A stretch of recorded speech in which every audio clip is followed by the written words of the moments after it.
Di awal film, diperlihatkan dua orang pembunuh bayaran yang sedang mengincar target mereka, yaitu seorang polisi korup bernama Greeley. Greeley sendiri pada saat ini sedang berada di sebuah hotel sambil pesta sabu bersama wanita sewaannya. Namun kesenangan itu tak berlangsung lama, karena saat ini dua pembunuh bayaran yang bernama Jimmy dan juga Lois telah tiba di hotel tersebut.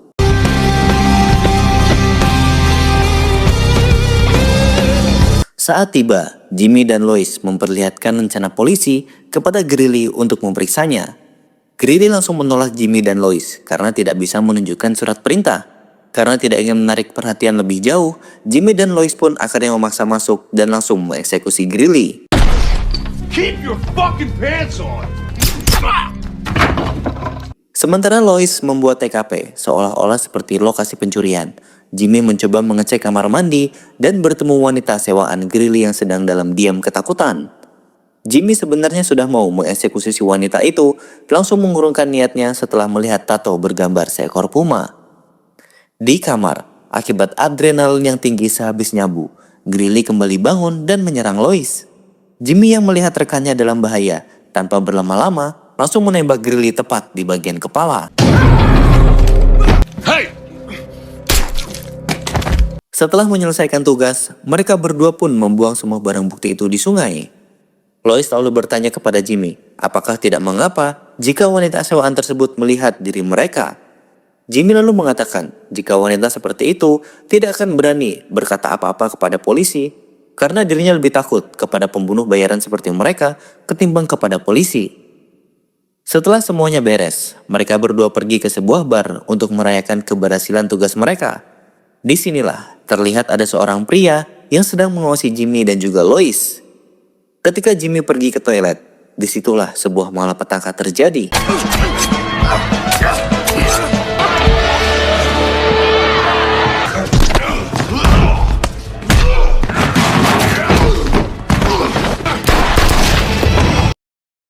Jimmy yang mencoba mengejar pria tersebut seketika melihat Lois yang sudah tewas kehabisan darah akibat luka tusukan di tubuhnya.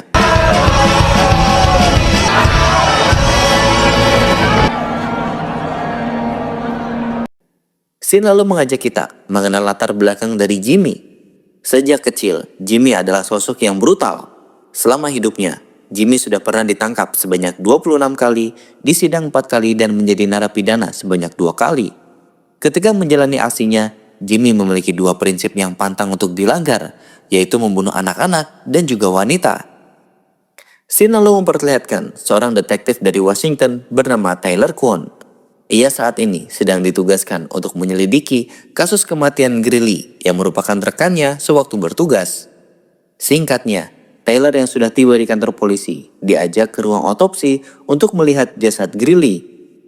Ketika melihat jasad rekannya, Tyler malah dibuat gagal fokus dengan autopsi jasad Lois, yang menurut keterangan, Lois tewas tak lama setelah kematian Greeley. Sebagai seorang detektif, Tyler memiliki jaringan informasi yang sangat luas. Dirinya cukup mudah untuk mengetahui identitas Jimmy yang merupakan teman dari Lois dan diduga menjadi pelaku pembunuhan Greeley. Tyler lalu menghubungi Jimmy dan mengajaknya untuk bertemu. Singkatnya, mereka berdua pun bertemu di sebuah bar.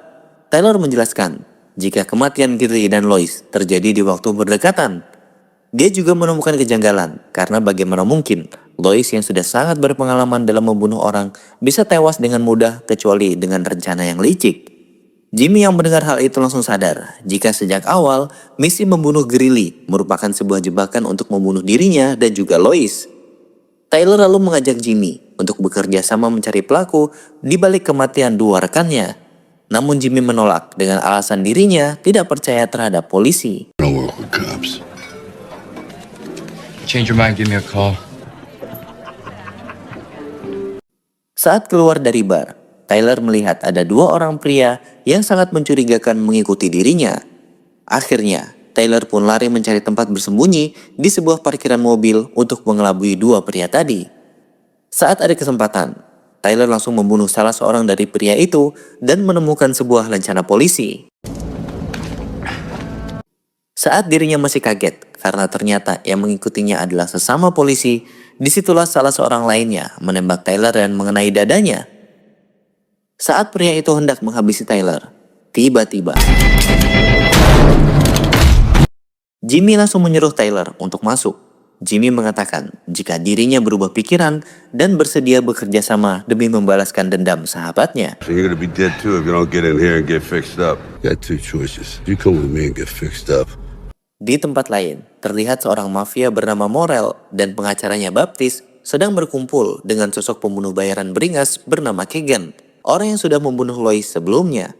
Saat ini, mereka bertiga memutuskan untuk memburu Tyler karena Tyler memiliki sebagian besar catatan kejahatan mereka yang sebelumnya dipegang oleh Greeley.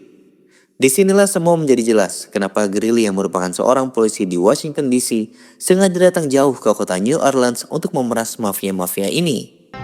Mr. Keegan.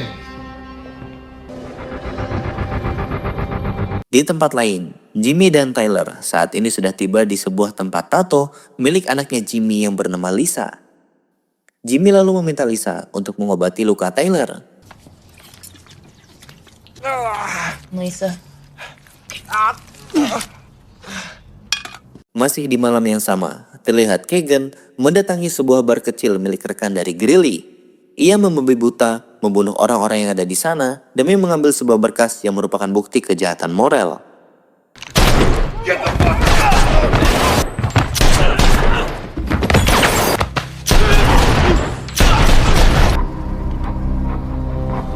Setelah Tyler diobati, Jimmy langsung tajam gas mencari pelaku pembunuh Lois.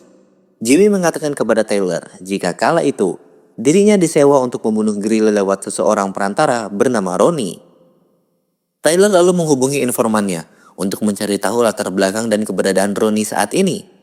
Setelah mengetahui keberadaan Ronnie, mereka pun langsung menghampirinya di sebuah tempat pemandian bernama French Quarter. Setibanya di tempat pemandian, Jimmy meminta Tyler untuk diam saja di mobil karena dirinya masih terluka. My town will do it my way. You stay here and listen to the radio. You got 10 minutes and then I'm coming. Akhirnya, Jimmy pun memasuki pemandian. Jimmy menyuruh terapis untuk pergi ke pojokan dan jangan pernah membuka mulut. Akhirnya, Jimmy yang bertemu Ronnie di sana langsung bertanya siapa yang menjebaknya dan membayarnya atas kematian Greeley. Ronnie yang dalam keadaan terancam memilih untuk mengaku siapa yang menyuruh dirinya untuk menyewa Jimmy dan juga Lois. Orang itu adalah Baptist, seorang pengacara terkenal di kota New Orleans. Setelah mengetahui siapa dalangnya, Jimmy tanpa basa-basi menembak Ronnie, tapi pistolnya malah macet. Ronnie yang melihat hal ini langsung melawan hingga terjadilah perkelahian di antara mereka.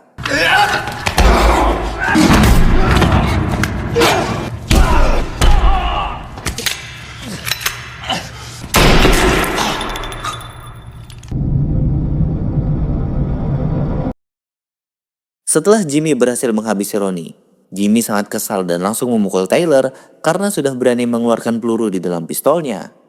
Setelah itu, mereka melanjutkan perjalanan mencari keberadaan Baptist. Di tengah perjalanan, Tyler sempat melihat identitas milik Jimmy yang ternyata dia sudah menjadi berandalan sejak SMA dan Jimmy terpaksa harus dikeluarkan oleh sekolah saat dia mencoba membuat bom. You're in demolitions? Yeah. I ran your file through NCIC. Sesampainya di tempat Baptist, kebetulan Baptist sedang membuat pesta. Jimmy dan Tyler lalu menyamarkan diri mereka menggunakan topeng. Setelah masuk ke dalam rumah, mereka langsung mengamati targetnya. Ketika Baptist sedang pergi ke toilet, Jimmy tak menyanyiakan kesempatan tersebut.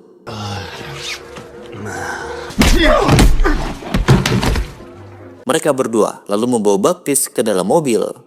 Di jalan, Jimmy mengatakan kepada Tyler untuk menjaga Baptist karena dirinya takut Baptist sadarkan diri.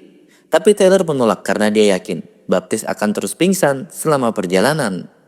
Dan ternyata benar kata orang, terkadang insting penjahat lebih tajam dari polisi karena Baptist ternyata terbangun dari pingsannya. He's still out. If he wakes up, just crack him.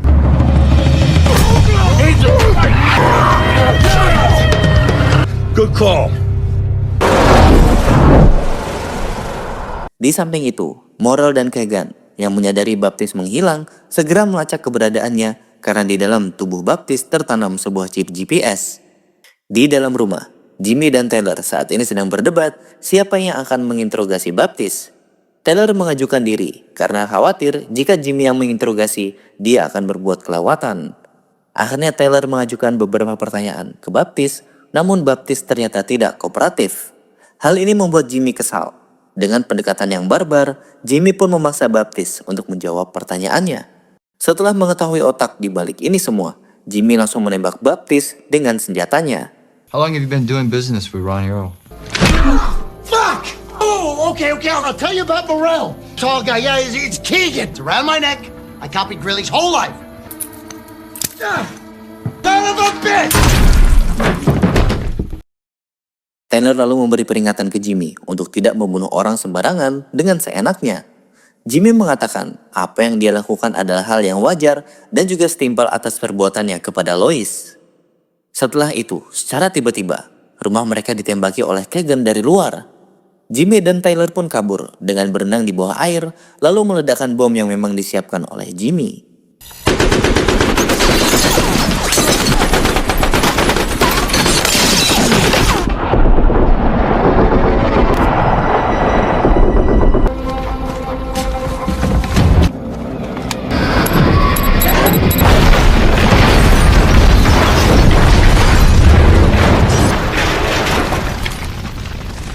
Mereka berdua akhirnya pergi ke rumah Lisa untuk membersihkan diri. Ketika Taylor sedang membersihkan diri, disitulah Jimmy dan Lisa mengobrol tentang janji Jimmy kepada Lisa untuk berhenti menjadi pembunuh bayaran.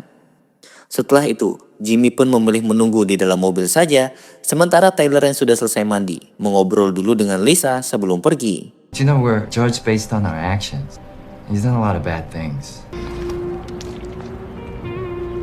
Di sisi lain, Morel yang sedang gelisah karena telah kehilangan satu rekannya, tiba-tiba mendapatkan laporan jika Jimmy memiliki anak perempuan tunggal yang mungkin saja bisa dijadikan sebagai sandera. Mendengar hal itu, Morel pun setuju untuk menculik anak perempuannya Jimmy dengan menyuruh Keegan. Singkatnya, Lisa yang lagi bekerja tiba-tiba didatangi oleh Keegan yang mau menculiknya. Hey, how's it going? Just have a seat. I can hear you fine in here.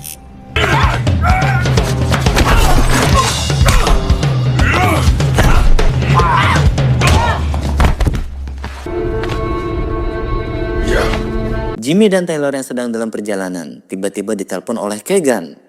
Dia mengatakan bahwa jika Jimmy ingin anak semata wayangnya selamat, maka dia harus datang dengan membawa bukti kejahatan Morel. Jimmy pun setuju dan meminta lokasi untuk bertemu. You and me, we've got a few things we need to work out. Jimmy. They heard you. No, not yet. Market Street Power Plant. And don't come heavy. Singkatnya, Jimmy pun tiba di sebuah bekas gudang logistik. Jimmy langsung diperiksa oleh anak buah Keegan dan lalu dibawa untuk bertemu dengan Morel. Sementara Jimmy bertemu dengan Morel, Tyler dari sisi lain gedung mencoba mengamati mereka dengan mengendap-endap. Di lantai 3, Jimmy memberikan apa yang diminta oleh Morel dan Morel pun menyerahkan Lisa ke Jimmy. Sebelum pergi, Morel menawarkan $250,000 kepada Jimmy jika dirinya bisa membunuh Tyler. Jimmy pun menerima tawaran itu. Would you let me go and pay my fee? I'll hunt his ass down. He ain't my partner. He's a fucking cop. 250. Done. I'd like this thing with the police officer done quickly. Setelah Jimmy pergi, Keegan langsung menyampaikan keberatan kepada Morel karena telah melepaskan Jimmy begitu mudahnya. Apalagi, Morel juga memakai jasa Jimmy dengan bayaran yang sama dengan Keegan. Morel hanya menjawab jika di masa depan, Jimmy akan jauh lebih berguna dibandingkan Keegan. Mendengar hal itu, Keegan langsung naik pitam. 4 of our operatives got killed by this guy last night. 250 is as much as you paid me.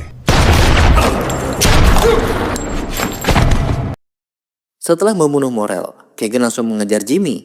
Terjadilah baku tembak yang cukup sengit.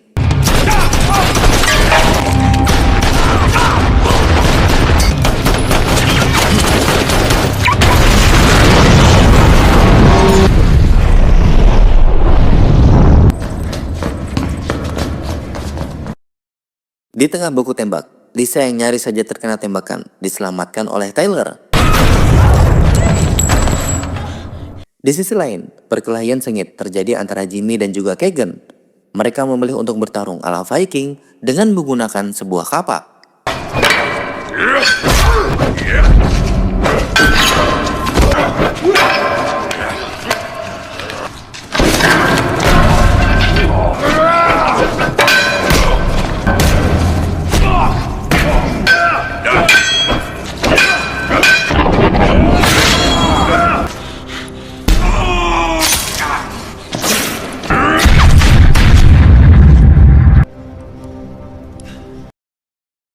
Setelah Keegan terbunuh, Jimmy lalu menembak Tyler sebagai cara untuk mengelabui pihak kepolisian. I know. Make that your story. Keegan shot the guys upstairs. You tried to stop me, and I shot you too. Now be in touch.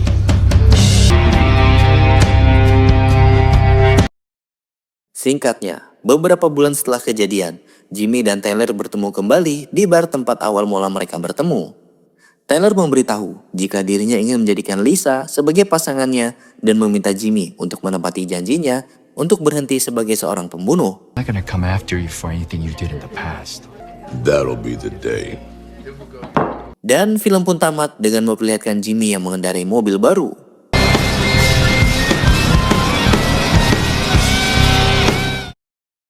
Selesai sudah alur cerita film kali ini. Seperti biasa, jika kalian suka dengan video ini kalian boleh like, dan jika kalian suka dengan channel ini kalian boleh subscribe. Sampai jumpa.